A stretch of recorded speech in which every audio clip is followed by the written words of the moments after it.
rojos, ¿no? Bueno, este síndrome involucra a diferentes tipos de patologías cuya manifestación común pues va a ser la destrucción o remoción de los glóbulos rojos de la circulación antes de que cumpla su tiempo de vida, ¿no? El tiempo de vida es alrededor de los 120 días. Como consecuencia de ellos, la médula ósea pues va a actuar, ¿no? Va a conducir con la producción de glóbulos rojos y estos glóbulos rojos inmaduros van a salir hacia la circulación.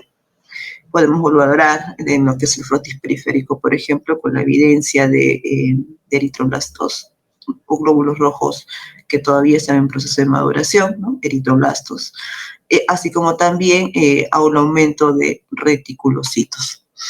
Dentro de lo que son anemias hemolíticas hay dos tipos, ¿no? De hemólisis, si los queremos ver en dónde se producen, fuera del vaso o dentro del vaso, ¿no? Pueden ser extravasculares, donde el rol importante la cumple pues el vaso y a nivel hepático, y las intravasculares que se dan en el interior, que pueden ser secundarias a causas inmunitarias o causas no inmunitarias, ¿no?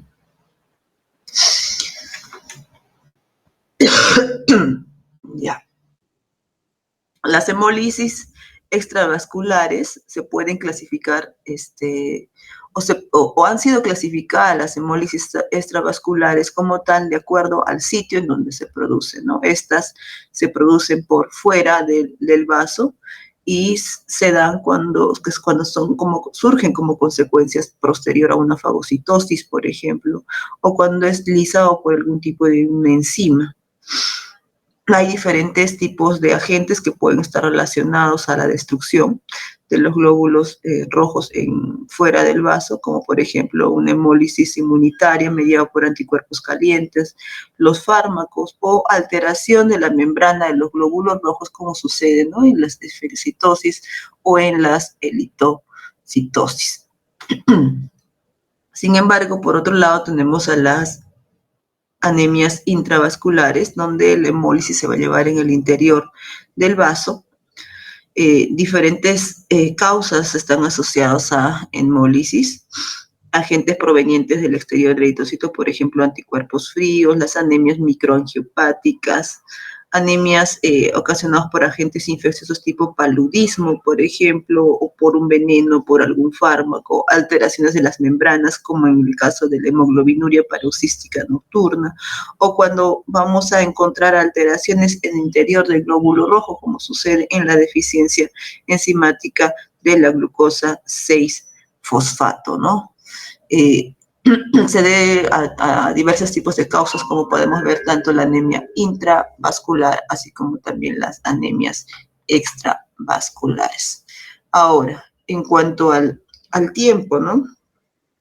Las anemias hemolíticas pueden ser de carácter agudo o de carácter crónico, ¿no? Estamos hablando en cuánto tiempo se van a presentar.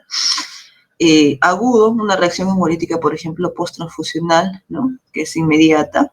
Luego de una transfusión van a producir hemólisis, o en el caso de deficiencias, ¿no? O de carácter hereditario, por ejemplo, la glucosa 6-fosfato, donde de alguna u otra manera la anemia que se produce a consecuencia de esta deficiencia va a ser compensada, ¿no? Por la actividad de la médula ósea, ¿no?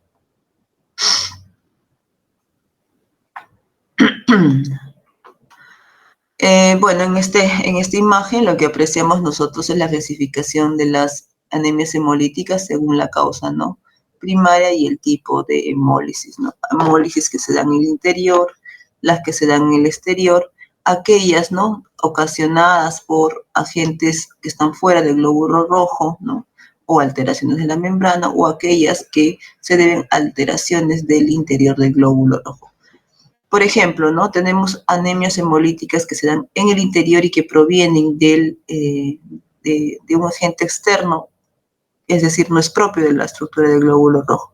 Las anemias hemolíticas microangiopáticas, ¿no? Síndrome urémico hemolítico, la PTT, lesiones o de los glóbulos rojos ocasionados por agentes infecciosos como por ejemplo el paludismo, o las hemólisis inmunitarias mediadas por el anticuerpos fríos, ¿no? aquellas que se dan las hemólisis fuera del vaso, pero también son consecuencia de agentes externos, hemólisis inmunitarias mediados por anticuerpos calientes o por fármacos, ¿no?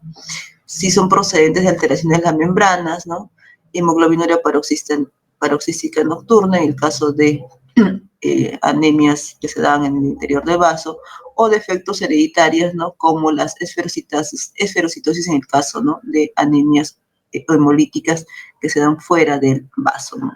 Alteraciones al interior del glóbulo rojo, defectos enzimáticos, la deficiencia de la glucosa 6-fosfato, alteraciones de la globina, como la drepanocytosis o la talasemia, principalmente, donde el cuadro hemolítico se da predominantemente a nivel intravascular.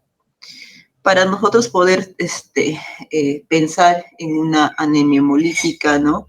Tenemos que valorar, claro, en definitiva, la clínica del paciente, ¿no? La sintomatología, hallazgos o síntomas clínicos que se puede apreciar en estos pacientes. Así como también una herramienta muy importante es la determinación del hemograma, ¿no? Donde vamos a valorar en ella la presencia de una hemoglobina baja. Por otro lado, encontraremos en el mismo hemograma una constante corpuscular, ¿no? El volumen corpuscular medio va a estar incrementado. Si queremos hacer un frotis de lámina periférica, vamos a encontrar eritrocitos nucleados que nos van a indicar la compensación frente a la pérdida, o eritrocitos policromatófilos. Y estos, ¿no? A través de una prueba de reticulocitos van a ser positivos. Otras pruebas, ¿no? Que me valoran también un cuadro hemolítico es la disminución de la aptoglobina, el incremento de la desogenasa láctica, así como también cifras, ¿no? De bilirrubina que van a encontrarse incrementadas. Una vez, ¿no? Teniendo esos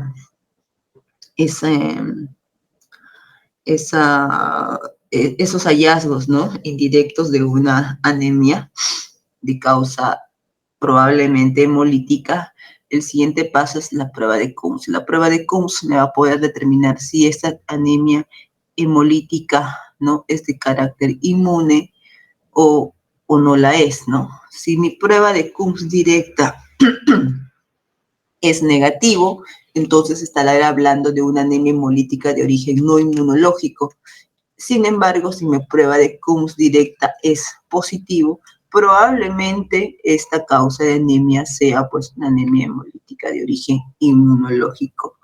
Y para producir anemia hemolítica, ¿no? De causa inmune, estas se pueden ser mediadas por aloanticuerpos, anticuerpos que no son de nosotros, no son propios, o autoanticuerpos, o es más, ¿no? Prueban también la prueba de Coombs directa positiva frente a una anemia mediada por o desencadenada por la ingesta de algún tipo de medicamento. Aloanticuerpos, principalmente la enfermedad hemolítica del recién nacido, o la reacción post-transfusional, autoanticuerpos, mediados por anticuerpos calientes, por anticuerpos fríos, o por anticuerpos a frigori, donde resaltan otras patologías también, secundarias a infecciones, secundarias a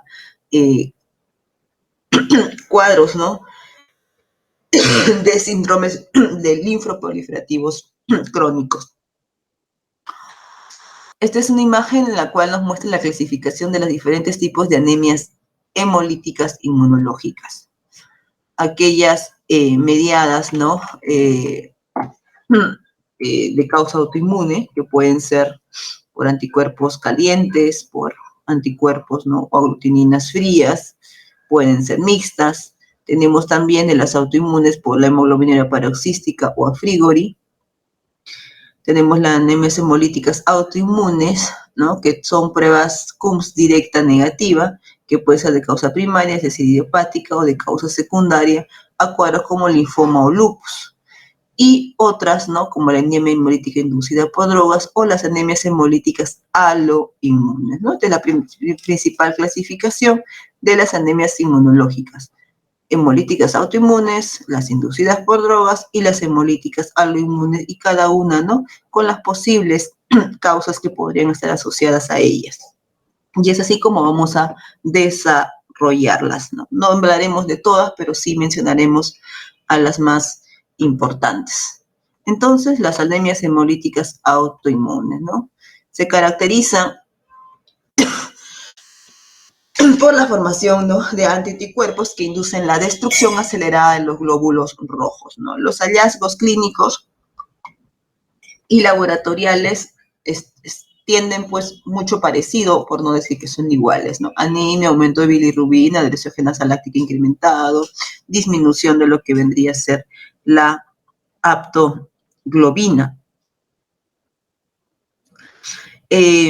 También, ¿no?, algunas otras características que se han podido apreciar en las anemias hemolíticas autoinmunes es que en sangre periférica, es decir, en el estudio de la lámina periférica, nosotros vamos a encontrar la policromasia, esferocitos, ¿no?, más aún si hay un daño mediado por anticuerpos calientes, aglutinación de los glóbulos rojos en el caso, ¿no?, de anemias hemolíticas autoinmunes mediados por anticuerpos fríos.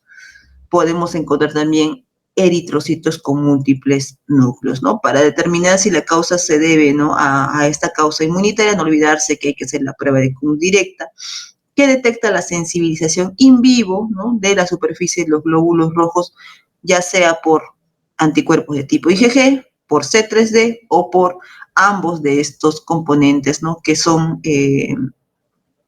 anticuerpos o antiglobulinas que están presentes en el reactivo CUMS. Bueno, entonces son las causas que hablábamos, ¿no?, de las anemias hemolíticas autoinmunes.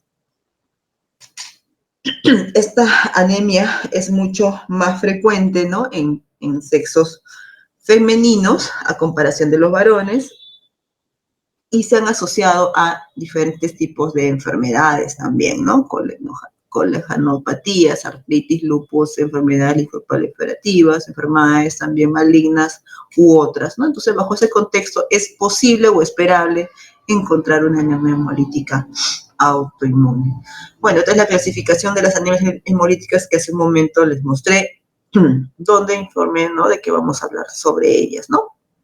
Ahorita vamos a tocar el tema de las anemias hemolíticas autoinmunes, y dentro de ellas pues tenemos aquellas, ¿no?, que son mediadas por anticuerpos calientes, o aquellas que son mediadas por anticuerpos fríos, ¿no? Las que son mediadas, ¿no?, por anticuerpos fríos también se las conocen como crioaglutinina, ¿no? ¿Cuáles son las diferencias, ¿no?, entre ellos? Que aquellas medidas por anticuerpos calientes se fijan pues a los glóbulos rojos a temperaturas de 37 grados centígrados, mientras que los anticuerpos fríos son mediadas o muestran su actividad a los glóbulos rojos para producir la lisis a temperaturas menores a 37 grados centígrados. Los anticuerpos responsables, ¿no?, de activar el complemento, ¿no?, en el caso de anticuerpos calientes, vienen a ser las inmunoglobulinas de tipo G, mientras que los anticuerpos fríos suelen ser las inmunoglobulinas de tipo M, ¿no?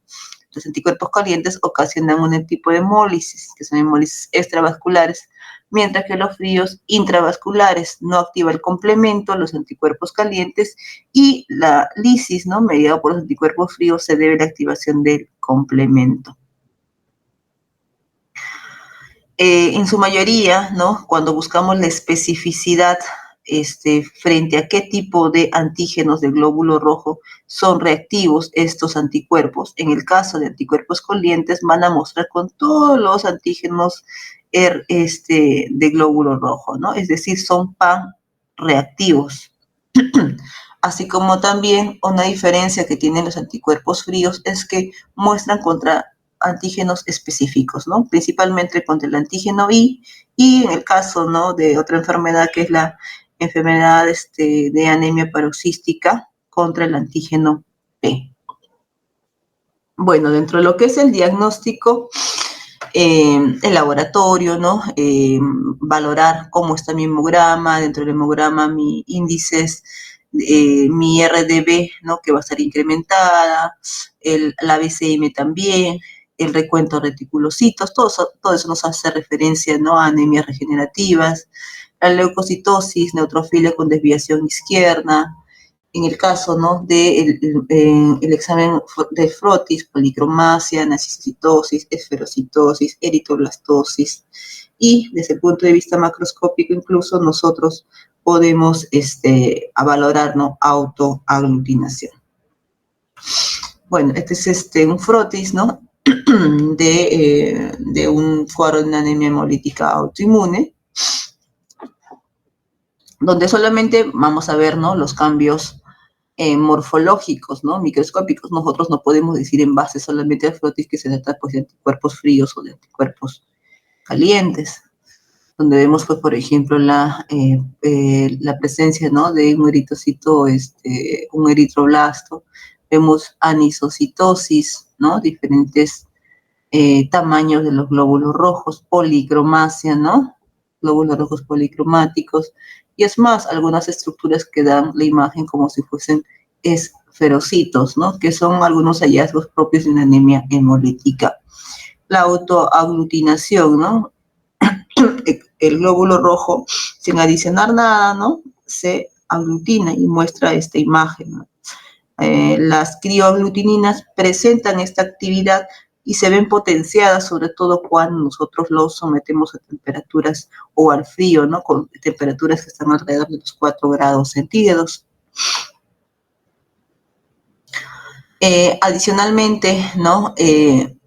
Podemos suscitar desengenasa láctica, aptoglobina sérica, ¿no?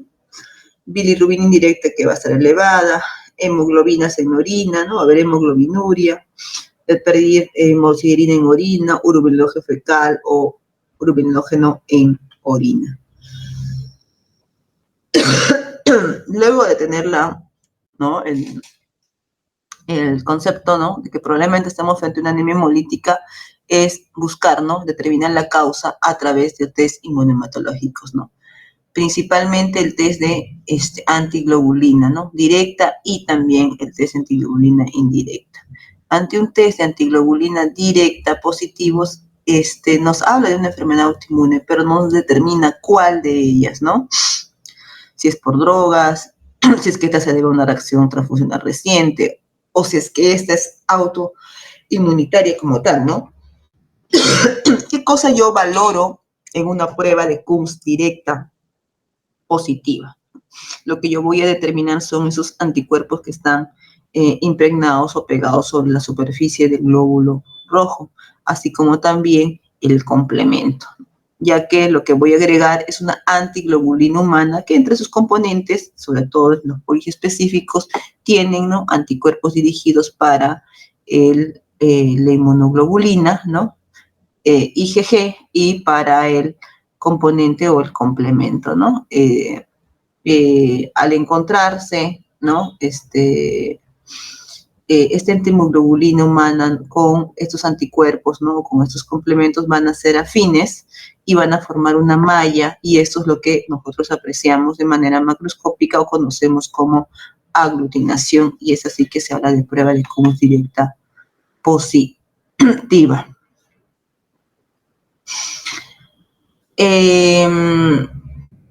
Cuando se trabaja con prueba de Coombs directa positiva, se aplica un reactivo poliespecífico, ¿no? ¿Qué quiere decir esto? Que tiene IgG y que tiene complemento C3. Entonces, ante una positividad, el siguiente paso es utilizar un reactivo monoespecífico para caracterizar las proteínas que están sensibilizando al glóbulo rojo. Y es así, ¿no? Que en una prueba de Coombs directo monoespecífica yo puedo identificar, ¿no? De manera independiente si solo está presente IgG, o si está presente C3b o C3d, o si tiene la combinación de alguna de ellas, ¿no? Porque su presencia, ¿no? Me es sugerente de alguna característica dentro de toda la diversidad de agentes responsables de las anemias hemolíticas autoinmunitarias. Bueno, hay diferentes formas de hacer la prueba de Coombs directo, en tubo, como vemos aquí, o en tarjeta, ¿no? Aquí, ¿no? Lo que se ha hecho es pues todo un procedimiento que parte del procedimiento involucra a la colocación de la antiglobulina humana poliespecífica en este caso, porque tiene el IgG y el C3d, la cual, al encontrar, ¿no?, anticuerpos unidos a la superficie del glóbulo rojo, ha permitido la aglutinación, como vemos aquí en imagen, ¿no? Aquí tenemos diferentes tarjetas. Este es monoclonal, ¿no? Y aquí tenemos una policlonal, aquí también monoclonal. Pero en esta monoclonal, como podemos ver, no hay reactividad con ninguno, ¿no? Por lo tanto, no me es sugerente la presencia de anticuerpos que están sobre la superficie de un glóbulo rojo. A diferencia de aquí, ¿no? O esta que es policlonal, que ha mostrado esta que ha mostrado un atrapamiento, ¿no?, de los glóbulos rojos en la superficie. La aglutinación de los glóbulos rojos forman pues un complejo que no permiten atravesar una membrana que está presente en esta superficie de esta tarjeta, ¿no? Aquí esto es negativo, aquí es positivo, ¿no? En esta tarjeta, por ejemplo, es positivo para IgG y es positivo para C3d. En algunos casos solamente muestran, ¿no?, positivos para C3d, como el caso de los anticuerpos mediados por o anticuerpos fríos, ¿no? A diferencia de los anticuerpos calientes, que principalmente son de tipo IgG. Entonces, una prueba de CUMS directa, ¿para qué te sirve, no? O sea, ¿para qué uno lo aplica? Cuando encuentro bajo el contexto, por ejemplo, de una anemia hemolítica por autoanticuerpo, que es lo que estamos tratando en este momento, ¿no? Pero no es la única utilidad, sino también para casos de anemias hemolíticas en el recién nacido, cuando se trata de una anemia hemolítica debido a fármacos o cuando quiero investigar reacciones transfusionales. Las pruebas de CUMS indirecta, ¿ya? Sirve para la investigación de anticuerpos, para pruebas cruzadas o para fenotipos eritrocitarios. Vamos a hablar ahora de las anemias hemolíticas autoinmunes mediadas por anticuerpos calientes. Esta es una de las anemias más frecuentes del tipo, ¿no?, de autoinmunes mediados por anticuerpos, donde van a mostrar reactividad a temperatura pues, de 37 grados y van a ser una anemia hemolítica ocasionada por anticuerpos de tipo IgG. La población más susceptible o donde se ha encontrado suelen ser pues los adultos, ¿no? Y la causa, en su mayoría, suelen ser de causa idiopática. Están acompañados, ¿no?, en cuanto al cuadro clínico, palidez, ictericia colúrica, esplenomegalia, y el cuadro clínico va a depender muchas veces del grado, de la intensidad de la hemólisis, así como que también de otros tipos de patologías. Estas son las causas que están asociadas a las anemias hemolíticas anticuerpos calientes, ¿no? Entonces, bajo ese contexto clínico ante una anemia, hay que pensar, ¿no?, en una posibilidad de anticuerpos, anemias hemolíticas mediados por anticuerpos calientes. En esta imagen vemos, ¿no?,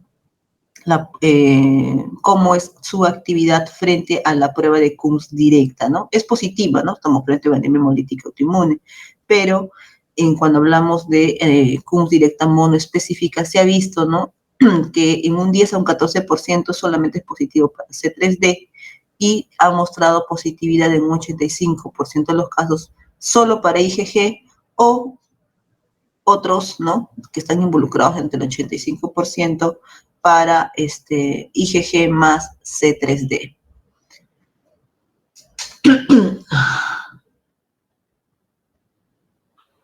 Tenemos otro tipo de anticuerpos, los anticuerpos que ocasionan, ¿no?, anemias hemolíticas por anticuerpos fríos, son anticuerpos de tipo IgM contra antígenos del polisacárido de la superficie del glóbulo rojo. La actividad, ¿no?, de estos anticuerpos o de la hemólisis producida, ¿no?, en anemias hemolíticas ocasionadas por anticuerpos fríos, no se deben a la actividad directa, ¿no?, de la IgM, sino a la capacidad que tiene, ¿no?, cuando se une la IgM de poder activar el complemento, y el complemento va a ser la responsable, pues, de la lisis del glóbulo rojo, ¿no? Hay diferentes situaciones en las cuales se ha apreciado que estos anticuerpos fríos van a manifestarse. Por ejemplo, procesos infecciosos asociados a Mycoplasma pneumoniae, ¿no? Virus, como el virus de Epstein-Barr, ¿no? Asociado a la mononucleosis infecciosa, o en el caso de una leucemia linfática crónica, ha sido de las principales patologías que han desencadenado, ¿no?, la presencia de anticuerpos, o que los anticuerpos fríos causen, ¿no?, hemólisis. El cuadro clínico pueden ser de forma aguda, si la causa es un virus, luego de 5 a 10 días termina pues la infección, ¿no? Se manifiesta el cuadro de hemólisis. El cuadro como tal se va a autolimitar, o podemos ver, ¿no?, casos crónicos caracterizados por accesiones dolorosas en oreja, en la punta de la nariz, en la punta de los dedos, acompañados pues de dolor de garganta.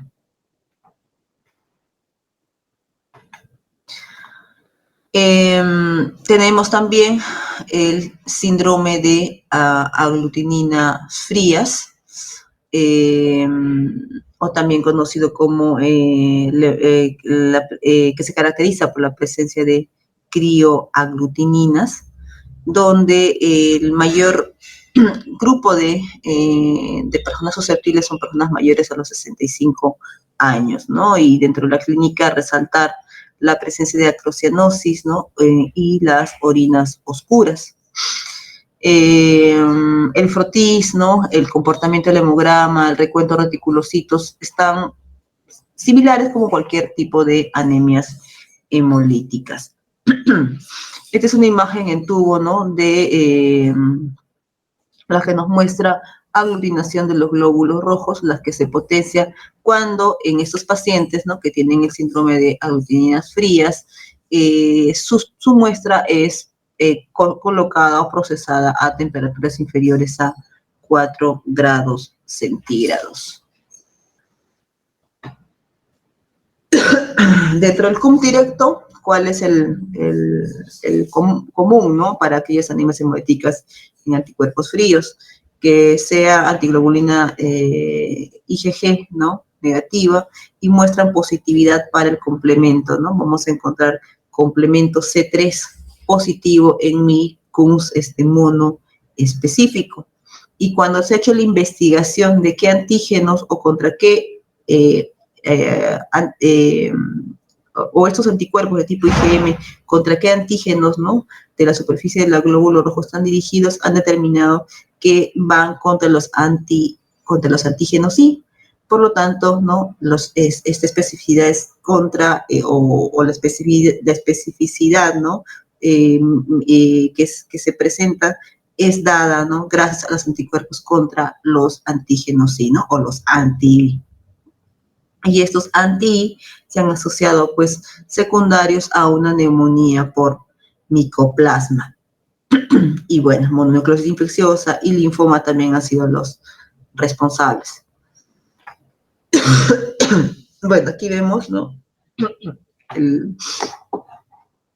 el patrón, ¿no?, para aglutininas frías, desde CUM directo positivo para el C3, desde CUM directo negativo para IgG, y la presencia de una autoglutinina fría que se activa, ¿no?, al menos hasta los 30 grados centígrados, ¿no?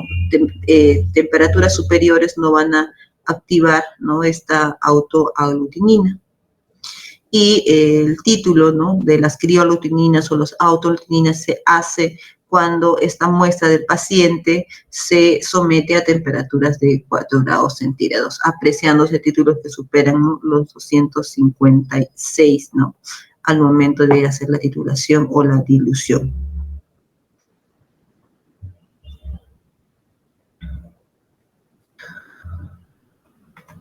Esto es una imagen, ¿no?, que nos hace referencia de la acrocianosis o estasis capilar en estos pacientes. Y tenemos la otra patología, ¿no?, que está mediada también por anticuerpos fríos, como es la hemoglobinuria paroxística a frigori.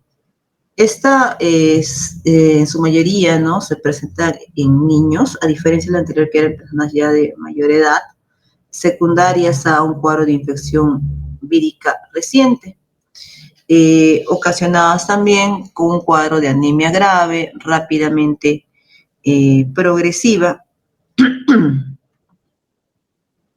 acompañados, ¿no? De hemoglobinuria, ¿no?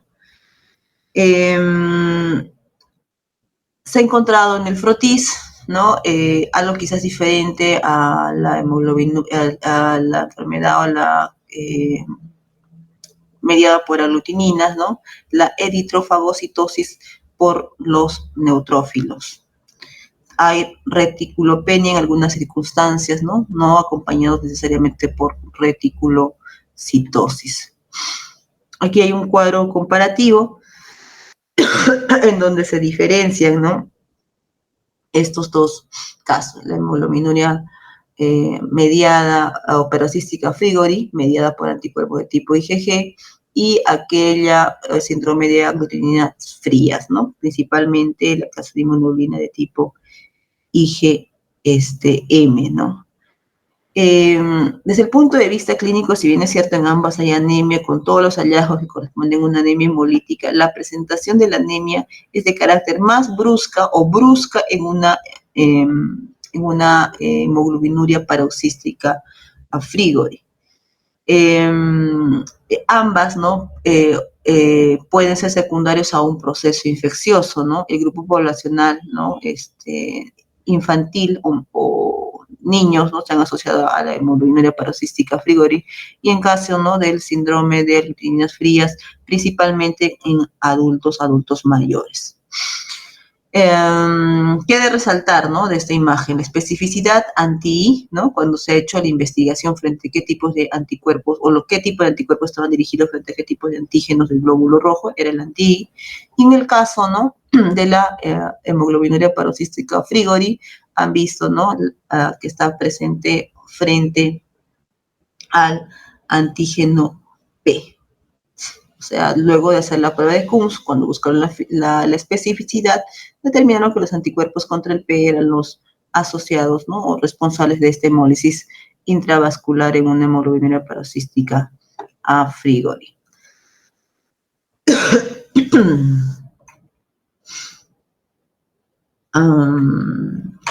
más? El otro tipo de anemias que tenemos ya dentro de los casos de anemias hemolíticas son aquellas anemias hemolíticas inducidas por drogas. Aquí en las pruebas de Coombs directo pueden mostrar de cualquier tipo de reactividad, ¿no? Pueden ser solo contra IgG, pueden ser contra IgG más C3D, ¿no? O incluso, ¿no? Contra IgM. Sin embargo, quizás lo más importante es demostrar, ¿no? Que el paciente pues haya consumido algún tipo de estos medicamentos que son responsables de estas anemias hemolíticas inducidas por fármacos. Y como pueden ver, existen diversos tipos de mecanismos por los cuales inducen, ¿no? a una anemia hemolítica. Este es un cuadro, ¿no? Diferencial en el cual nos hacen un comparativo de los diferentes tipos de anemias hemolíticas autoinmunes, ¿no? Tenemos aquí la hemoglobina paroxística, ¿no? Frigori, la anemia hemolítica por crioaglutininas, ¿no? Las inducidas por drogas, y aquí tenemos a las anemias hemolíticas mediadas por anticuerpos calientes, ¿no? Entonces, resaltar la especificidad de las pruebas Coombs en el caso, ¿no? De las anemias hemolíticas calientes, principalmente son de tipo IgG, ¿no? Al hacer las pruebas monoespecíficas, las de frío, ¿no? Las de las crioaglutininas, la que tienen especificidad usualmente contra el antígeno I, suelen ser de causa IgM, mientras que la hemoglobinuria paroxística Frigori es IgG. Las inducidas por drogas, ¿no? Son de IgG, hay algunos que son C3, hay otras, ¿no? Que pueden ser la combinación de las mismas, como vemos aquí, ¿no? Se puede, ¿no?, hacer la investigación. Luego de encontrar una prueba de Coombs directa positiva, se debe buscar frente a qué tipo, ¿no?, de anticuerpos o qué tipo de anticuerpos están presentes en ese suero, ¿no? Usualmente, ¿no?, en el suero, los anticuerpos que encontraron asociados, ¿no?, son anticuerpos de tipo IgM, en el caso de las anemias hemolíticas mediadas por crioglutininas, en el caso, ¿no?, de hemoglobinuria frigori, ¿no?, anticuerpos de tipo IgG, que tienen la característica de ser bifásicos. Y en el caso también de inducidas a drogas sucede lo mismo, ¿no? Encuentran pues anticuerpos de tipo IgG, ¿no? ¿Dirigidos para qué? ¿No? Estos anticuerpos IgM dirigidos para antígenos sí, los anticuerpos de tipo IgG dirigidos en el caso de la anemia hemolítica paroxística a frigori dirigidos contra el antígeno P.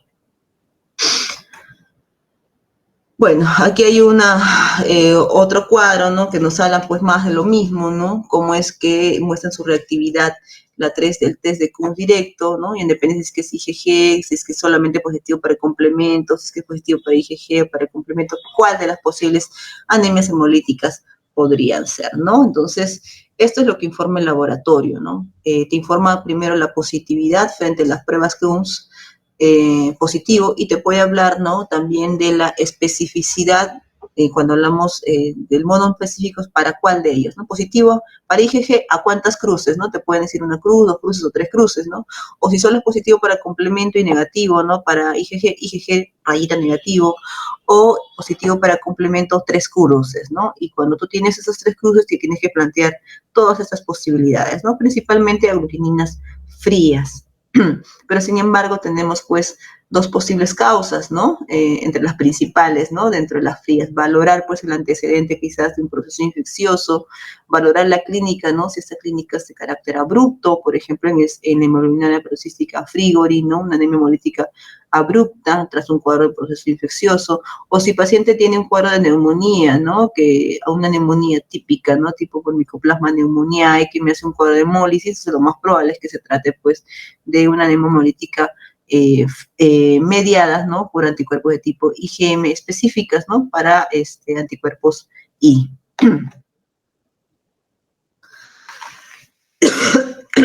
Bien, entonces, y hablamos, ¿no?, de las anemias hemolíticas autoinmunes, ¿no? Aquellas que muestran, ¿no?, anticuerpos dirigidos para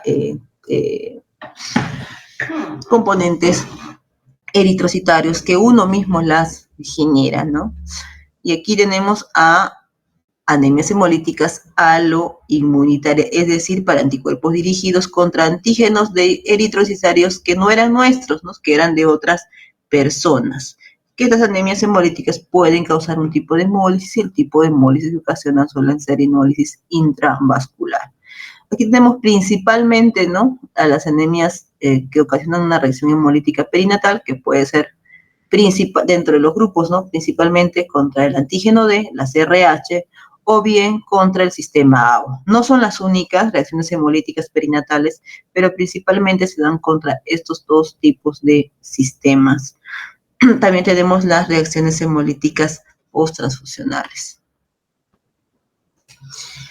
En el caso, ¿no?, de las anemias, la enfermedad hemolítica de recién nacido, es una enfermedad hemolítica también conocida como eritroblastosis fetal, es una enfermedad fetal o neonatal provocada por incompatibilidad sanguínea materno-fetal, sobre todo al factor RH.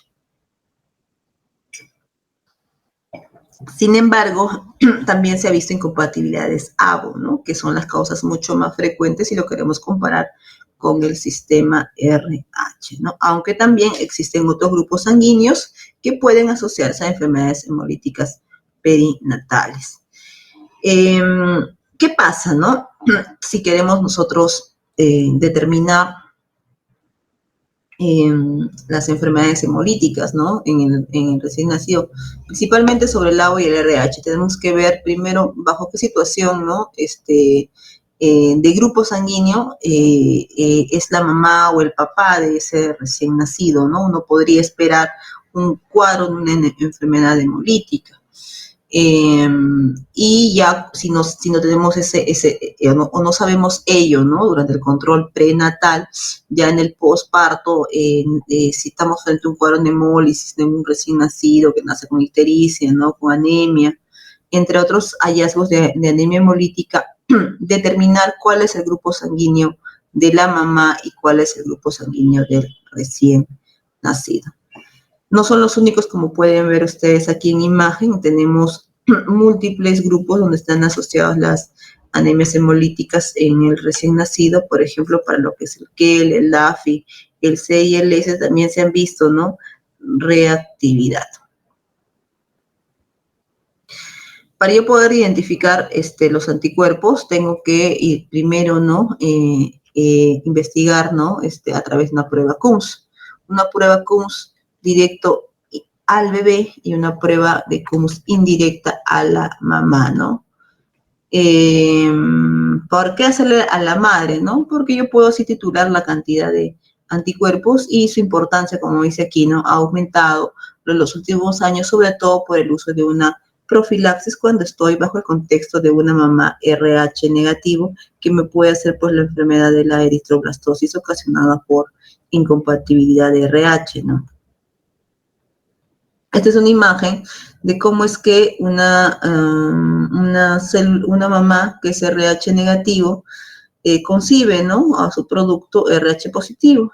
Esto está asociado pues a que el padre es un RH positivo, ¿no? Entonces, lo primero que tiene que ocurrir aquí es que haya una sensibilización, ¿no? Que se da pues durante el primer embarazo o si no se da en la mamá, ¿no? Ante una situación que podría ser un aborto previo, ¿no? A tener que concebirlo, o otra manera de poder sensibilizarse a la madre es a través de una transfusión. Lo importante es que esta sensibilización, en este caso, ¿no? Del embarazo, permite que el glóbulo rojo positivo del recién nacido ingrese, ¿no? A la circulación de una mamá RH negativo que generaría, pues, la presencia de anticuerpos contra SRH, ¿no? Es decir, contra el antígeno D que expresa el glóbulo rojo. Y ante un nuevo embarazo, ya los anticuerpos que han sido generados en el primero, ¿no? Y que no han ocasionado daño en este embarazo porque principalmente se debe a las características de los anticuerpos que suelen atravesar, ¿no? Los glóbulos rojos, la barrera placentaria suelen ser los anticuerpos de tipo IgG, anticuerpos que solo, ¿no? Se van a presentar ya posterior y van a poder atravesar en un segundo embarazo, ¿no? Estos anticuerpos ya generados, manifiestos, ¿no? En un segundo embarazo atraviesan la barrera placentaria y ocasionan pues lo que es la lisis o la destrucción de los glóbulos rojos. ¿Cuándo podría darse una circunstancia en las cuales en el primer embarazo, ¿no? Produce una anemia hemolítica por incompatibilidad de RH? Cuando, por ejemplo, la mamá ha recibido una transfusión previa, ¿no? Una transfusión por un grupo que no era el suyo. O cuando una mamá no sabía que estaba embarazada y perdió, ¿no? A su producto. Entonces, son situaciones en las cuales, ¿no? Pueden sensibilizarse. Bueno, la prueba para poder determinar, ¿no? La sensibilización, ¿no? Es a través de la prueba de Coombs directo. Nuevamente aquí, ¿no? Anticuerpos se utilizan, ¿no? Antimuglobulinas para los anticuerpos que están unidos a la superficie del glóbulo rojo, ¿no? Estos son las antiglobulinas que van dirigidas para los anticuerpos, que son, en este caso, aloanticuerpos, provienen de la mamá, ¿no? Los propios, que se dirigen a los antígenos, en este caso el antígeno D, del recién nacido. Por lo tanto, producen una aglutinación y eso se traduce en una hemólisis, ¿no? Desde el punto de vista clínico. Aquí hay un flujograma en dependencia, ¿no? De que sí, el grupo sanguíneo de la mamá y si sí, ¿no? La madre es un RH negativo, ¿no? Si la mamá es un RH negativo, ¿no? Es sugerente que al papá, ¿no? Se le haga siempre la prueba de determinación de grupo, ¿no? Si el caso es RH negativo, pues no hay más que hacer, ¿no? Simplemente controlar, pues, el embarazo. En el caso, ¿no? Si que el cónyuge, ¿no? El esposo fuese RH positivo, realizar, pues, la prueba de Coombs, ¿no? La Coombs indirecta a la mamá para determinar si está sensibilizada o no. Si esta es positiva, madre sensibilizada, ¿no? Y hacer Coombs seriados, ¿no? En primer control, ¿no? Luego las 26 semanas, luego otra entre las 24 y 38 semanas, principalmente para valorar la titularidad de los anticuerpos que están presentes en ese suero de esa mamá. Porque es importante, ¿no? Una madre de negativo, no inmunizada, que no está sensibilizada principalmente, debe recibir, ¿no? Inmunoglobulina, IgRH, ¿no? A las 28 semanas y otra a las 72 horas posterior al parto, ¿no? Bajo esta situación, ¿no? Se ha visto que aquellas mamás que han recibido su inmunoglobulina RH, ¿no? Resuman, generalmente se la conoce en el mercado, el recién nacido pues va a presentar baja probabilidad de hacer hemólisis, ¿no?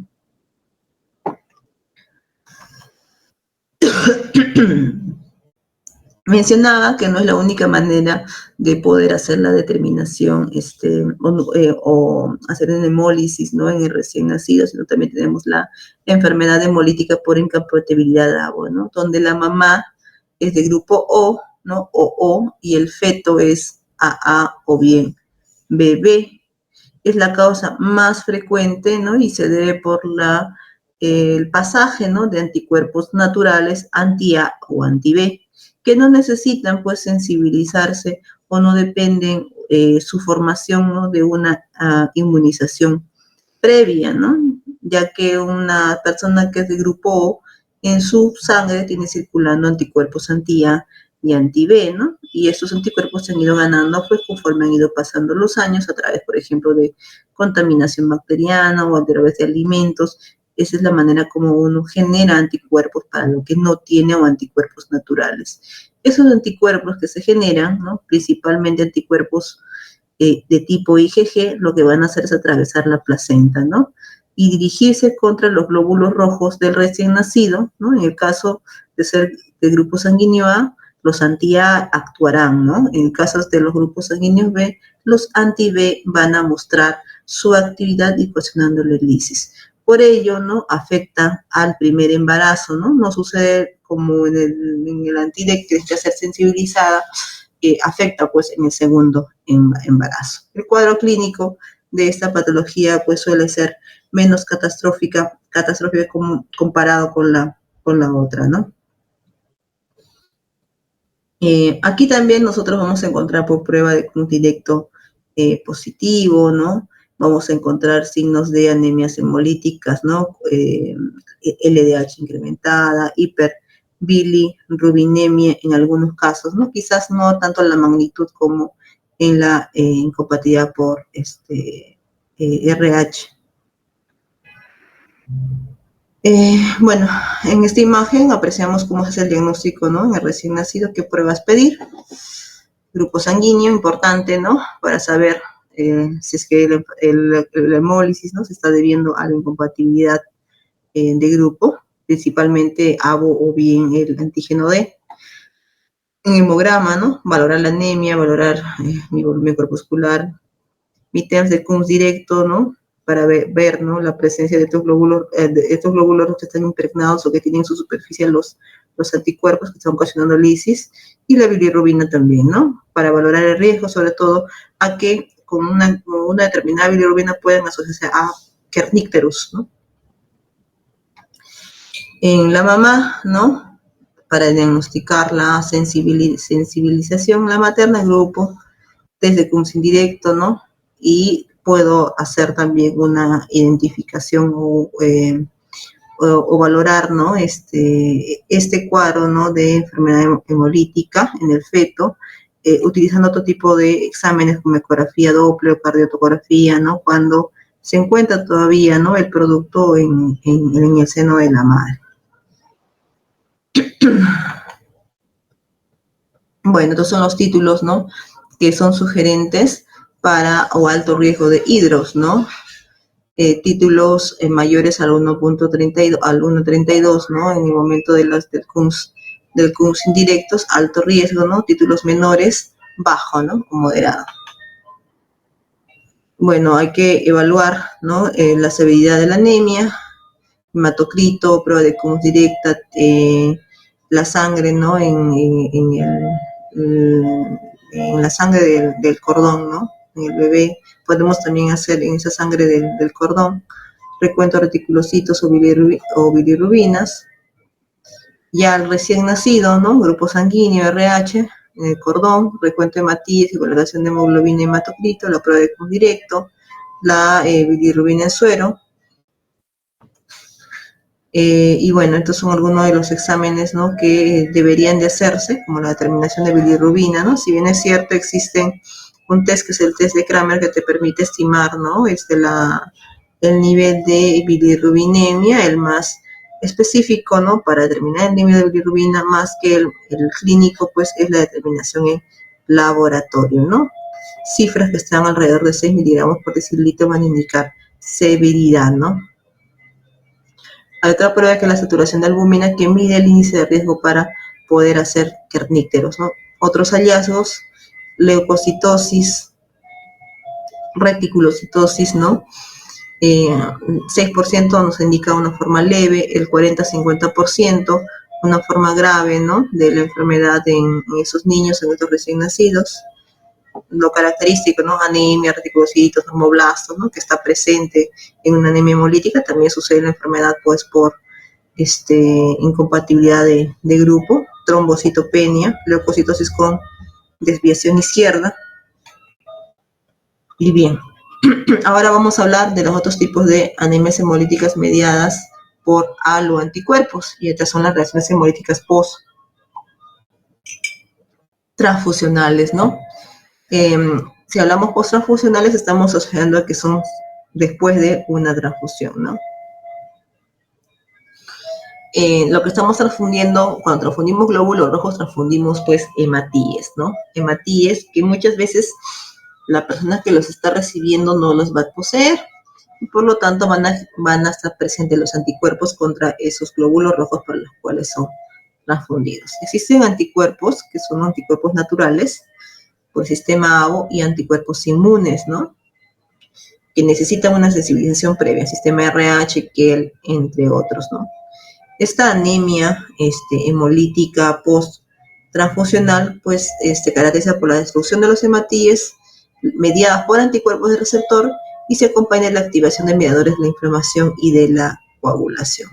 El cuadro clínico de las reacciones hemolíticas post-transfusionales es abrupto, ¿ya? El cuadro clínico se puede dar minutos desde la transfusión, quizás máximo en una hora, ¿no? Posterior a la transfusión, ¿no? Si estamos hablando de la hemólisis post-transfusional. ¿Por qué se va acompañado, no? Refieren escalofríos, el paciente, ¿no? Mientras está recibiendo la transfusión refiere fiebre, podemos ver urticaria, taquicardias, náuseas, vómitos, incluso pueden terminar en un cuadro de coagulación intravascular diseminada. Bueno, aquí la transfusión, ¿no? Se administra con componentes celulares, con glóbulos rojos, con antígenos de grupos incompatibles, ¿no? ABO y RH son los más frecuentes, pero no los únicos. El receptor inmunocompetente produce anticuerpos y estos anticuerpos son los responsables, ¿no? De la lisis de los glóbulos rojos. Entonces aquí tenemos una diferente forma de presentación de los cuadros.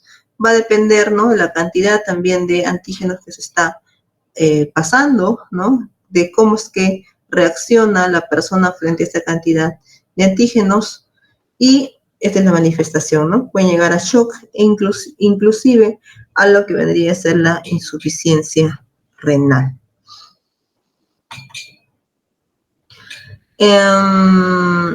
Algo que quizás es importante de mencionar, ¿no? En las reacciones hemolíticas post-transfusionales es determinar, ¿no?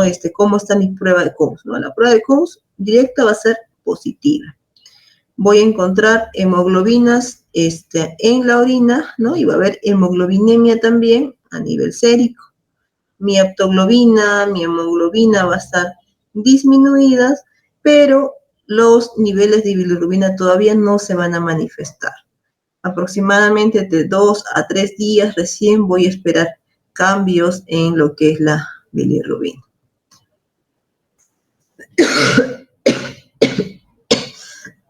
Aquí tienen una imagen cuando nos encontramos frente a una anemia hemolítica, ¿no?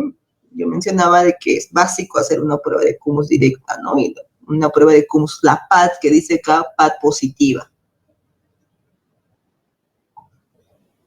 Aquí se muestran las posibles causas, ¿no? En esta imagen, cuando yo me encuentro frente a una prueba de Cummus directa positiva, sin incluir, ¿no? Acá la enfermedad que es asociada a una enfermedad hemolítica fetal, ¿no? O de recién nacido asociado a incompatibilidad de grupo, ¿no? Donde si una persona prueba una prueba Cummus directa positiva, ¿no? O cuando yo evalúo la prueba de Cummus y es negativa, no puedo buscar anticuerpos, ¿no? Hay que buscar otra causa, ¿no? De la anemia. Pero si tiene anemia y tiene prueba de Cummus directa positiva y además tiene signos, ¿no? De destrucción, investigar, ¿no? La monoespecífica es IgG o S3D. Si solo es 3D, ¿no? Investigar en suero anticuerpos, si se dan cuenta, ¿no? Principalmente anticuerpos fríos, ¿no? El SAF, ¿no?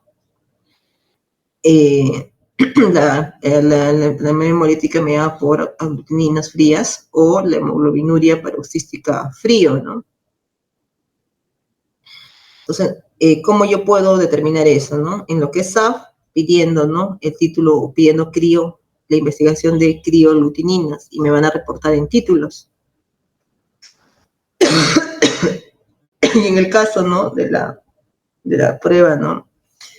De la enfermedad de la hemoglobinuria paroxística frigori, podría ir a una prueba que se consuma la prueba de Donner-Landsteiner, que me habla, pues, de la reactividad bifásica de la inmunoglobulina de tipo IgG, ¿no? También existe la posibilidad, ¿no? Que sea secundaria a drogas, ¿no? Hay que buscar antecedentes de consumo de drogas o antibióticos en estos pacientes. Si fuese, ¿no? Anti-IgG solo o adicionado a C3D, ver esas posibilidades, ¿no? Si es que es una transfusión reciente, investigar el suero, ¿no? Si es que ha recibido un trasplante o si no ha recibido una transfusión reciente, ¿no? Si es que ha recibido una transfusión reciente, ¿no? Posibles incompatibilidades, ¿no? Por glóbulo rojo.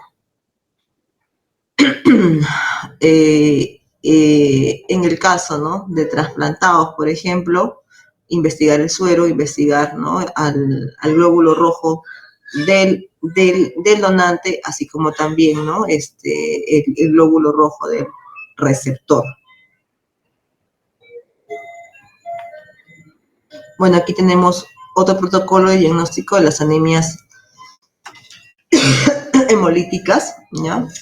Partiendo lo mismo, ¿no? De la prueba de Cummus y los datos previos, ¿no? De una hemólisis, una anemia hemolítica, incluyendo aquí un frotis, ¿no? Manual, ¿no?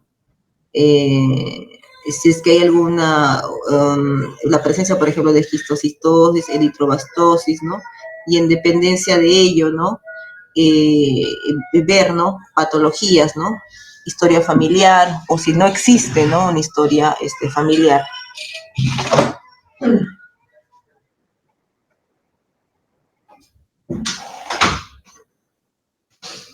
En el caso, ¿no? De existir historia familiar, determinar, ¿no? Si existiesen antecedentes de hemoglobinopatías, enzimopatías o membranopatías, se hará la investigación para esas para esas deficiencias, ¿no? O enfermedades congénitas, ¿no? Y si no las existiesen, ver, ¿no? Estas posibilidades, ¿no? Se deben a tóxicos, se deben a alguna enfermedad infecciosa, ¿no? Se debe, ¿no? Si en caso yo encuentro esquistocitos, que es un hallazgo, ¿no? Que solo se aprecia en el frotis manual, o lámina periférica, valorar, ¿no? Es una hemólisis mecánica, se debe a una valvulopatía o se debe a una microangiopatía, ¿no? PTT, síndrome urémico hemolítico, CID, ¿no? Entre otras. Y si mi frotis de sangre periférica está normal, ¿no? No muestra, pues, algo característico, ¿no? Parásitos, ¿no? O esquistocitos, por ejemplo, pensaré, ¿no? Que se trata de una hepatopatía, un hiperplenismo o una hemoglobinuria paroxística nocturna. Bien, ya dejamos de lado, ¿no? A las anemias hemolíticas asociadas por autoanticuerpos. Ahora vamos a hablar de las anemias hemolíticas de causa intrínseca. Estas comprenden, pues, un grupo de anemias en donde los defectos, ¿no? Que se producen, ¿no? Y producen hemólisis, se van a dar, ¿no? En el interior del, o por componentes estructurales, ¿no? Del glóbulo rojo, ¿no? Tenemos, ¿no? Defectos de los glóbulos rojos con estructuras o enzimas. Aquellos producen anemia y hemólisis temprana en su estructura. Toda esta relación, ¿no? No vamos a hablar de todo, vamos a hablar de la esferocitosis, sí, ¿no? Y de la hemoglobinuria paroxística nocturna. Pero también hay enzimopatías eritrocitarias que producen anemias también hemolíticas por defectos intrínsecos, como la deficiencia de la glucosa 6-fosfato. La esferocitosis hereditaria, ¿no? Es una patología, pues, que se caracteriza por una elasticidad y formabilidad de la membrana disminuida, ¿no? Y esto es proporcional a la densidad de la espectrina de la membrana, ¿no? ¿Qué pasa en una esferocitosis? ¿Por qué se produce, ¿no? la hemólisis? Los esferocitos no pierden, no tienen la posibilidad, ¿no? De aumentar o distenderse a comparación con un glóbulo rojo normal, ¿no? Y esto se debe, pues, a esta cantidad, ¿no? De espectrina reducida. Los glóbulos rojos de los pacientes con esferocitosis hereditaria pierden rápidamente, ¿no? Ante una situación de cuando el metabolismo o cuando su metabolismo va a estar deprimido. Se ha visto, ¿no? Que la concentración de fosfolípidos y colesterol es de 15 a 20% menos de lo normal debido a la disminución de la superficie y a la pérdida de las proteínas integrales de la membrana. Esta es un poco de la fisiopatología, ¿no? Del por qué el glóbulo rojo tiende a romperse rápidamente. A pesar, ¿no? De que el glóbulo rojo es muy flexible, solo puede incrementar su área 3% antes de romperse. Por consiguiente, mientras la célula se vuelve más esférica, es cada vez menos deformable. En el caso de los esferocitos, esta pobre deformabilidad es un obstáculo para el pasaje en el vaso, ¿no? Ya que la mayoría de los esferocitos sobreviven bien después de la esplenectomía. Por lo tanto, inferimos que parte del tratamiento de una esferocitosis, pues, es la esplenectomía, ¿no? Bueno, estas son las características clínicas de una esferocitosis, una anemia, ¿no? Que es por esferocitosis. ¿Qué es lo que diferencia quizás de las otras anemias que hemos visto, ¿no? Con las anemias hemolíticas? Que en la lámina periférica vamos a encontrar células esferocíticas. Y que para poder hacer el diagnóstico no solamente nos basta con el hemograma o determinar, ¿no? Cómo están mis constantes o cómo están mis reticulocitos, sino otros tipos de pruebas que me permiten hacer el diagnóstico, ¿no? Pruebas que valoran el parámetro de hemólisis, pruebas que determinan, ¿no? O son confirmatorias o pueden ser estudios específicos, ¿no? Pruebas que indican hemólisis, ¿no? Por ejemplo, ¿no? Primero, reticulocitos que van a ser aumentados, ¿no? Luego, para descartar que sea una causa autoinmunitaria o inmunitaria, una prueba de cruz directo, negativo. Un hemograma, encontraré una hemoglobina baja, ¿no? De 9 a 12 gramos por decilitro, o sea, no tan baja, ¿no? Pero baja. Un BCM normal, ¿no? La RDB o distribución ampliada de los glóbulos rojos que va a ser incrementada y un frotis periférico patológico, ¿no? En el frotis periférico yo voy a encontrar pues células a manera de esferocitos. Así como también encontraré, ¿no?, diferenciación en cuanto a tamaño, anisocitos, formas, ¿no? No solamente esferocitos, también encontraré poiquilocitos.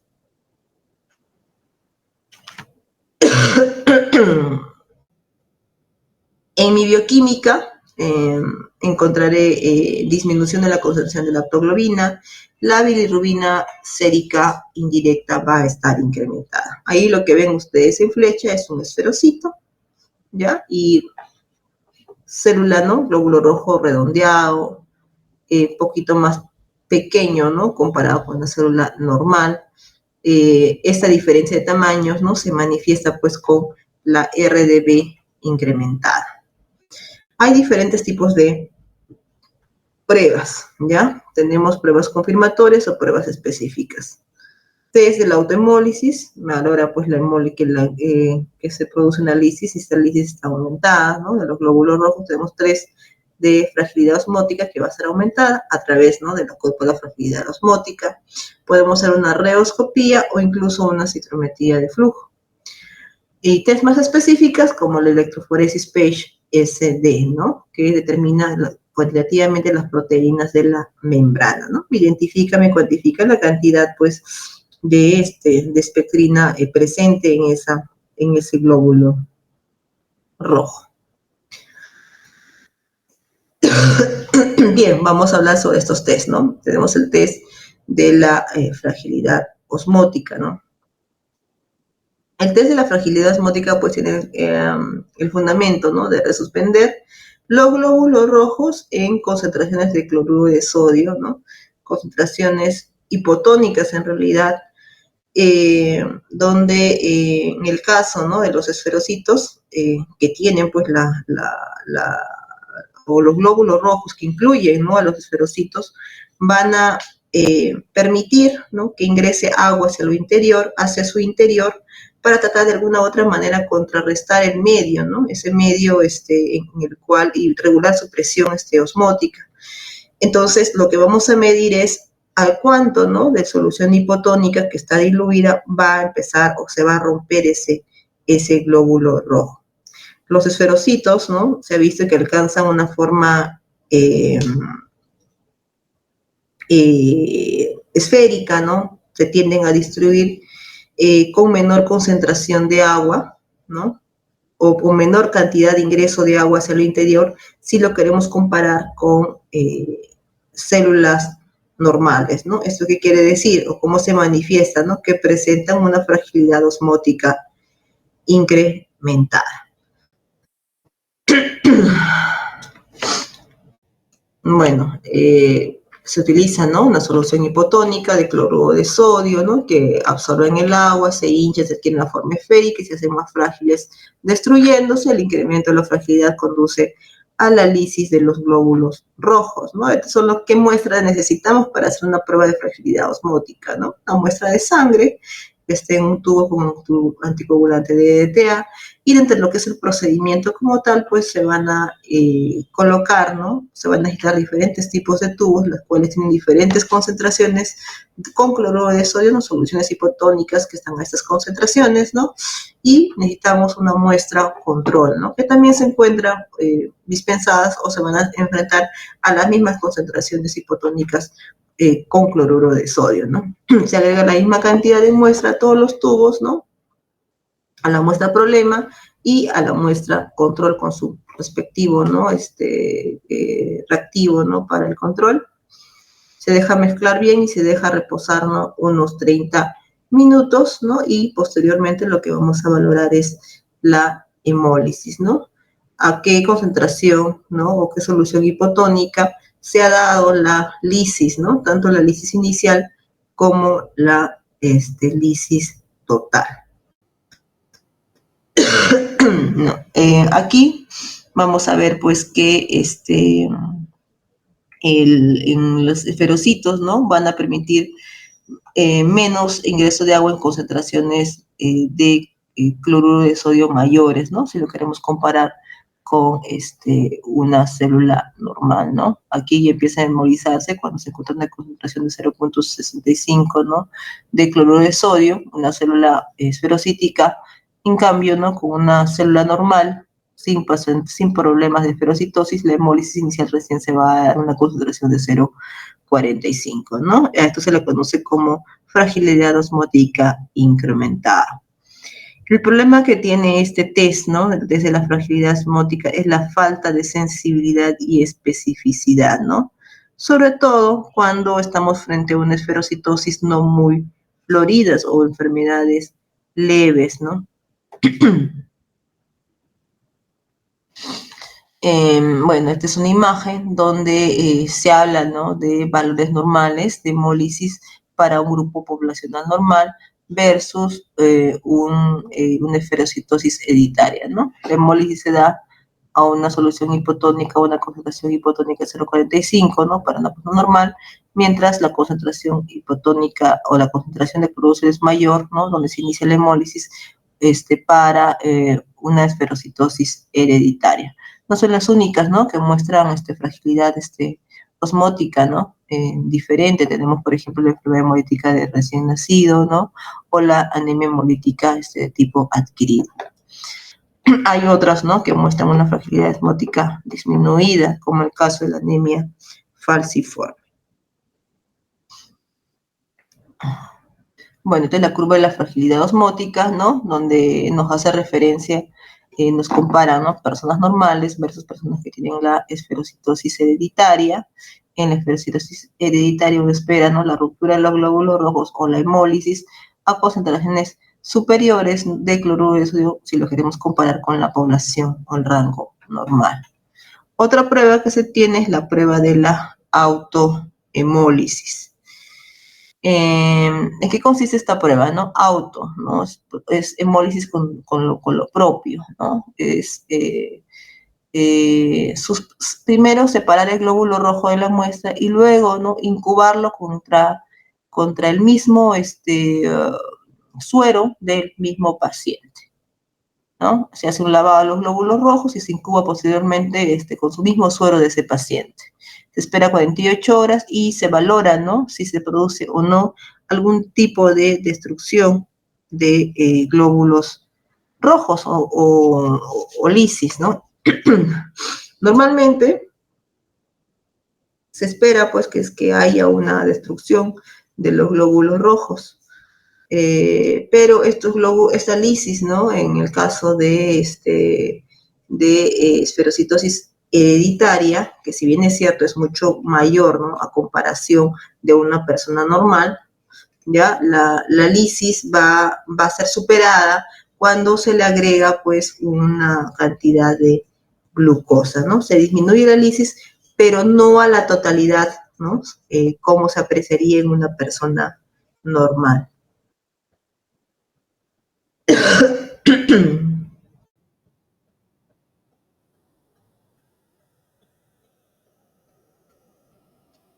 Vemos aquí, ¿no? En qué consiste la prueba.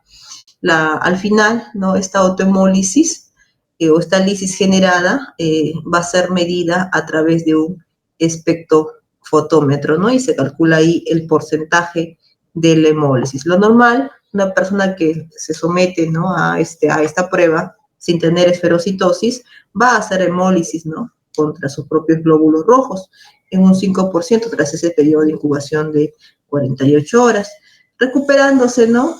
Al adicionar la glucosa en un 1%, quedando hemólisis solamente en 1%, ¿no? En caso de una esferocitosis, la hemólisis o la autohemólisis va a alcanzar entre un 10 a un 50%, ¿no? Que se corrige, sí, con la glucosa, pero no a la totalidad. Esta autohemólisis es factible, ¿no? Encontrar no solamente en la esferocitosis, ¿no? Sino en otras enfermedades. Pero aquí lo característico es que sí hay corrección frente a la glucosa.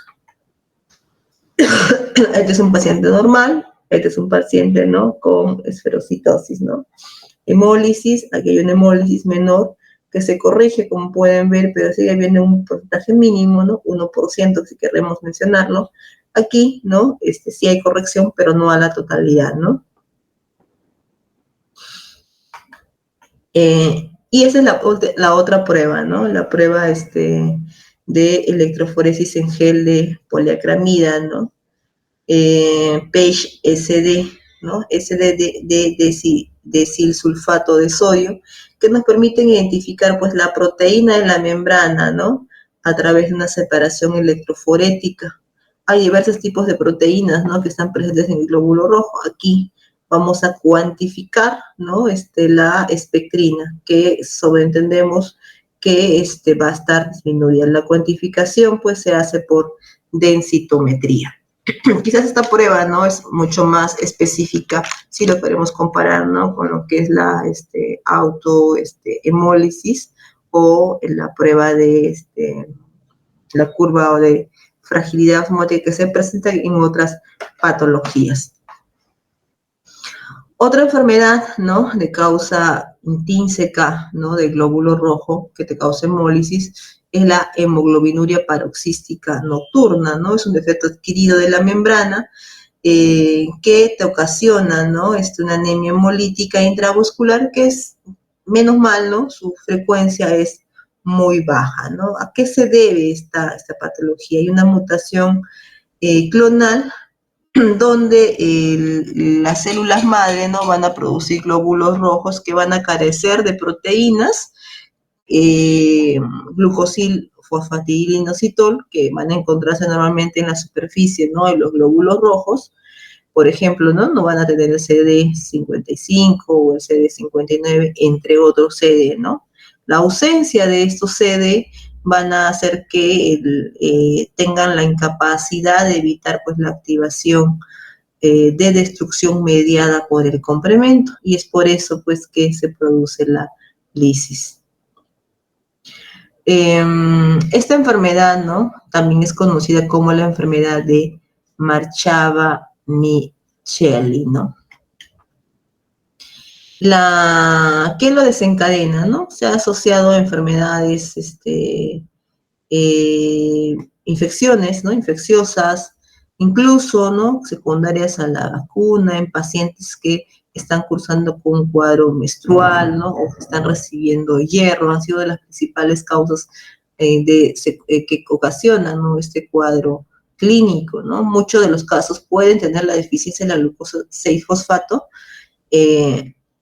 perdón, esta hemoglobinopatía, ¿no?, la hemoglobinuria paroxística nocturna, o la deficiencia, ¿no?, de estos sedes, pero van a estar asintomáticos, ¿no? En aquellos que hacen el cuadro, ¿no?, secundario a cualquiera de los factores, ¿no?, asociados, van a causar una anemia hemolítica intravascular con hemoglobinuria, ¿no?, hemólisis que se caracteriza por presentación de noche, por lo que el pH de la sangre es más ácido, lo que facilita pues la activación del complemento, generando orinas oscuras, ¿no? El hierro, ¿no?, los trastornos trombóticos también están presentes. Hay alteración funcional de las plaquetas que derivan en clon anormal, pueden ser acompañadas de crisis de displasia, infecciones que provocan crisis hemolíticas y pueden evolucionar a cuadros de leucemias, ¿no?, aunque esta forma de presentación es rara.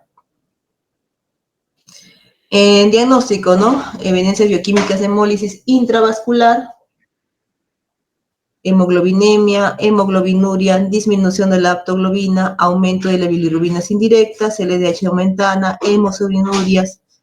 La curva de la fragilidad osmótica en estos pacientes es normal, una prueba de Q directo negativo. En lo que es biología molecular podemos buscar este gen, ¿no?, el gen fosfatidilinositol, ¿no? Inmunofenotipo, ¿no?, es a través de citometría de flujo, ¿no?, valorar si está presente o no estos CD, ¿no?, el CD55 o el o el CD59, que es lo que no suelen estar asociados, hay ausencia de estos, ¿no?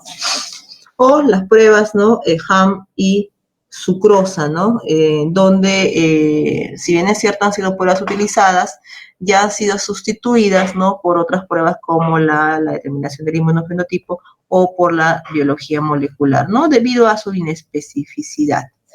El HAM, ¿no? Era valorar la hemólisis de los hematíes cuando eran incubados a su propio suero, pero este suero estaba acidificado. ¿Qué cosa determinábamos ahí? La destrucción de los glóbulos rojos, ¿no? Que no se apreciaba si lo queremos comparar con un glóbulo rojo de una persona normal, independientemente si estaba acidificado o muy ácido ese suero de esa persona o del glóbulo rojo normal. Y el test de sucrosa, o también conocido como el test de sacarosa, también te valoraba la hemólisis, pero en presencia de sacarosa, ¿no? Existía un valor de referencia, ¿no? Y si es que superaban su valor de referencia, eran sugerentes pues, para hemoglobinuria paroxística nocturna.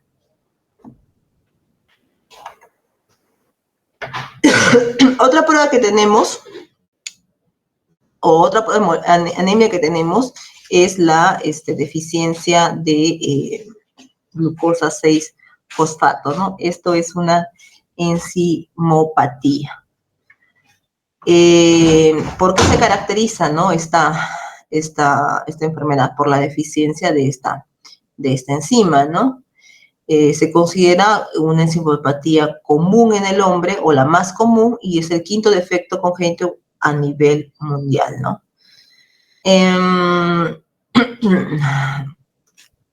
¿Qué mencionar de esta patología, ¿no? Que es una hemólisis intravascular y que existen diferentes pruebas para poder hacer su determinación. Dentro de ellas tenemos el test de autohemólisis, ¿no? Que es el que hemos mencionado anteriormente, ¿no? Pues valorar, ¿no? La hemólisis contra su propio glóbulo rojo. El test de valorar si existen o no las presencias de cuerpos de Heinz, y por último, ¿no? Un estudio de movilidad electroforética. La enzima, ¿no? De la glucosa 6-fosfato se ha visto que es necesario, ¿no? Para el glóbulo rojo. O sea, esta enzima lo que va a hacer es proteger del estrés oxidativo, ¿no? Estrés oxidativo que es responsable de la destrucción del glóbulo rojo. Ante haber la ausencia, ¿no? Pues el glóbulo rojo no está protegido del estrés oxidativo, ¿no? Estrés oxidativo que puede generarse ante situaciones, ¿no? Como por ejemplo, ¿no? El consumo de habas, por ejemplo, se ha asociado, ¿no? Lo que llamamos el favismo, entre principalmente, ¿no? O procesos infecciosos, ¿no? O de diferente tipo de etiología, ¿no? De estos procesos infecciosos. Ese es el test de autohemólisis, ¿no? En un paciente con deficiencia de glucosa 6-fosfatos, ¿no? La cual es positivo, pero si nosotros lo queremos comparar con la positividad frente, ¿no? A la esferocitosis, la autohemólisis sí está elevado, pero en un porcentaje del 2.9%, ¿no? Siendo normal 1.7 personas normales, y menos, ¿no? Si lo queremos comparar con la esferocitosis, que puede alcanzar hasta el 10.1%. Los cuerpos de Heinz, es útil también, prueba de screening, aunque no es específico. Lo que se hace es la sangre, ¿no? Hacer una coloración con cristal violeta y evidenciar, ¿no? Los cuerpos de Heinz a través de microscopio, como vemos aquí. Cuerpos de Heinz, ¿no? Que no se es sugerente de hemoglobinuria paroxística nocturna.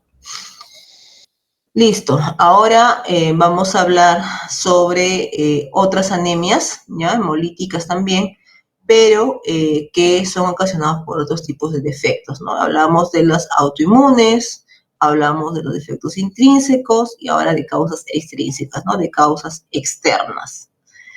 Dentro de ellos, ¿no? Tenemos pueden ser inmunitarias y principalmente no inmunitarias, ¿no? Que pueden darse por daño físico o mecánico alteraciones, por ejemplo, de la microvasculatura, como son las anemias microangiopáticas, o alteraciones de vasos grandes, como son las anemias macroangiopáticas, ¿no? Por ejemplo, ¿no? Las anemias, ¿no? Asociadas a hemolíticas cardíacas o traumáticas, ¿no? O secundarias, ¿no? A lesión de los eritrocitos debidos a otras causas, ¿no? Fármacos, venenos, quemaduras extensas o sustancias químicas. Vamos a tocar, ¿no? Las anemias hemolíticas desde el punto de vista microangiopática, ¿no? Donde está alterado las microvasculaturas. La PTT es una de las principales patologías, el cual es un grupo de trastornos, pues, donde lo característico es que haya fragmentación de los glóbulos rojos, hemólisis y anemia, ¿no? Como pueden ver ahí, múltiples causas pueden ser secundarias, idiopáticas, ¿no? Enfermedades autoinmunes, neoplasias, VIH, trasplante, fármacos, entre otros, ¿no? La clínica es característica de una anemia hemolítica, ¿no? Trombocitopenia intensa, LDH muy elevado y la presentación también es brusca, ¿no? Cifras por debajo de 10, ¿no? De hemoglobina, plaquetopenia, esquistocitos en la sangre son una de las características típicas de esta patología. ¿A qué se debe, no? A que, o se ha asociado, ¿no? Estas PTT, ¿no? A la liberación de un multímero del factor de von Willebrand, que se agregan, pues, a plaquetas que tras su liberación a la circulación van a producir, pues, trombocitopenias y microtrombos, ¿no? Entonces, esa es una de las justificaciones del por qué encontramos, ¿no? Plaquetopenia. Ahora, estos microtrombos generados, pues, pueden generar isquemia renal, isquemia cerebral, y esto también ha estado asociado, ¿no? A la deficiencia, ¿no? De una proteasa que va a escindir este factor von Willebrand liberado, ¿no? Conocido como ADAM13, ¿no? Otro síndrome es ocasionando, ¿no? La anemia hemolítica microangiopática es el síndrome urémico hemolítico, que también puede tener causas, ¿no? Idiopáticas, principalmente ese caso infeccioso está asociado a estas, ¿no? A estas que ocasionan diarreas disentéricas, ¿no? Escherichia coli o ¿no? 157H7 y a la Shigella, ¿no? Así también, ¿no? A fármacos como la mitomicina y la ciclosporina. Cuadro clínico, ¿no? Anemia hemolítica, trombocitopenia y insuficiencia renal ocasionado por trombos. ¿Qué cosas podemos encontrar en el laboratorio? Plaquetas bajas, creatininas elevadas, ¿no? Proteinuria, hematuria y cilindros indirectos que nos hablen de compromiso renal, ¿no? Cilindros eritrocitarios o cilindros hialinos, ¿no? Entonces, el cuadro clínico, depende, si el caso es infeccioso, ¿no? Va a ser caracterizado por el cuadro gastrointestinal, ¿no? Diarreas disentéricas después de 3 días, que desarrollan después 3 días, después oliguria y otros síntomas de insuficiencia renal. Tenemos la coagulación intravascular diseminada, o CID, que nos hace referencia a la activación generalizada, pues, del sistema hemostático, ¿no? Que se da como resultado la formación de trombos, ¿no? A diferencia de las otras anemias, ¿no? Microangiopáticas, la TP, la TPTA va a estar prolongada, vamos a encontrar disminución de la concentración de fibrinógeno y un aumento de dímero D, ¿no? Bien, aquí tenemos unos hallazgos típicos, ¿no? En una PTT, ¿no? Hematológicos, disminución de la hemoglobina, las plaquetas, aumento de reticulocitos, esquistocitos, ¿no? Es un hallazgo característico de la PTT. Bueno, estos son los casos que nos hace referencia, ¿no? A que hay una respuesta de la médula ósea, policromasia, ¿no? Eritrocitos nucleados. Aumento de la LDH, anemia hemolítica, ¿no? Igual, ¿no? Bilirrubina sérica, pues, como secundaria a la hemólisis, disminución de la lactoglobina, ¿no? Debido a la gran cantidad de glóbulos rojos que la hemoglobina que se está liberando, ¿no? Hemoglobinemia, ¿no? Hemoglobinuria, proteinuria, hematuria o cilindro.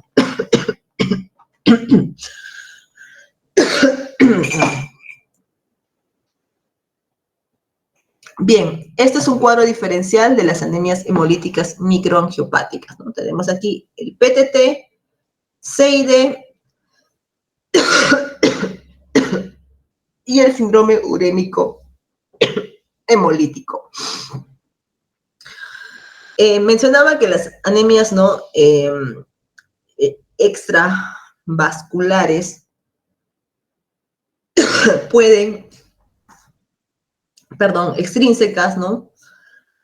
Se deben como consecuencia de un daño extrínseco, ¿no? Del glóbulo, o pueden ser ocasionados por causas no inmunes, ¿no? No inmunológicas. Por eso es que la prueba de PAT, ¿no? La prueba de CUMS directa es negativa. Pero sin embargo, también existen anemias hemolíticas microangiopáticas que son ocasionadas o muestran, ¿no? La prueba de PAT, ¿no? Positiva, como es el caso de la enfermedad, ¿no? Del Evans, ¿no? Que se caracteriza por una visitopenia, anemia y plaquetopenia, que está mediado por la presencia de anticuerpos, por eso es que es PAT positivo.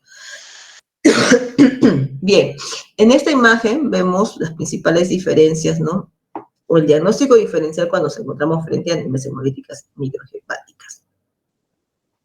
Esquistocitos voy a encontrar en PDT y en síndrome urémico hemolítico, ¿no? Trombocitopenia también, ¿no? PAT o prueba de CUMS directo negativo, ¿no? No va a haber alteración hepática y los números de van a estar normales. En el caso del CID, que podría ser otro cuadro diferencial de las anemias hemolíticas que hemos hablado, no voy a encontrar para empezar esquistocitos, ¿no? Si voy a encontrar trombocitopenia, la prueba de CUMS directa va a ser negativa. Puede existir, sí, alteración hepática, ¿ya? Aunque lo he puesto acá no es CID, pero sí puede haber alteración hepática. Y mi dímero D va a encontrarse elevado, ¿no? Son una de las principales causas o diferencias entre estos microangiopatías que o que se les ha presentado. Esta imagen nos muestra un extendido, ¿no? De Frotis, donde vamos a encontrar fragmentos, ¿no? Estos, ¿no? Estos, acá, que son fragmentos de glóbulos rojos, sinónimo igual a esquistocitos, ¿no? Presentes en las anemias hemolíticas microangiopáticas. Tenemos a otras anemias hemolíticas, ¿no? Secundarias a infecciones. Plasmodium, Bartonella y Leptospira son una de las enfermedades ocasionadas, ¿no? Por parásitos, ¿no? O bacterias, ¿no? Bueno, la clínica de una malaria va a depender mucho, ¿no?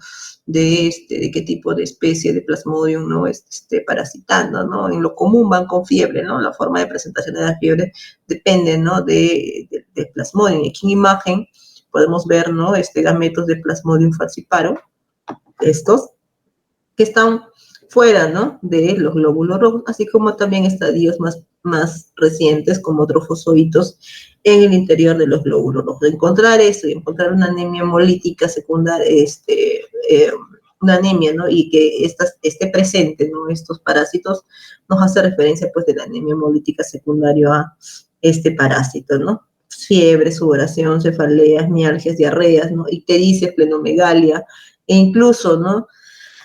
La epidemiología, ¿no? Van a ser herramientas necesarias para, junto al hallazgo, ¿no? De esos parásitos intracelulares para poder hacer diagnóstico de Plasmodium. Lo mismo sucede para Bartonella, que también es conocida como la enfermedad del Carrión, donde vamos a encontrar los cocobacilos intracelulares que pueden mostrar, ¿no? Diferentes formas, acompañadas, pues, de anemias y desde el punto de vista clínico de la presencia de verrugas que pueden estar sobre las piernas, sobre las caras, sobre el cuerpo, ¿no? Acompañadas de mal estado general, fiebre, ¿no? Hepatomegalia, entre otros. ¿Cómo llego al diagnóstico, ¿no? De Bartonella? Igual, ¿no? Puedo hacerlo, ¿no? Con la coloración Wright, ¿no? Coloración que utiliza, ¿no? Para ver el frotis en lámina periférica dentro de un hemograma, o también una coloración GIEMSA, también puede ser un hemocultivo. Sucede lo mismo para la leptospira, que es otro microorganismo también que puede ocasionar anemias hemolíticas.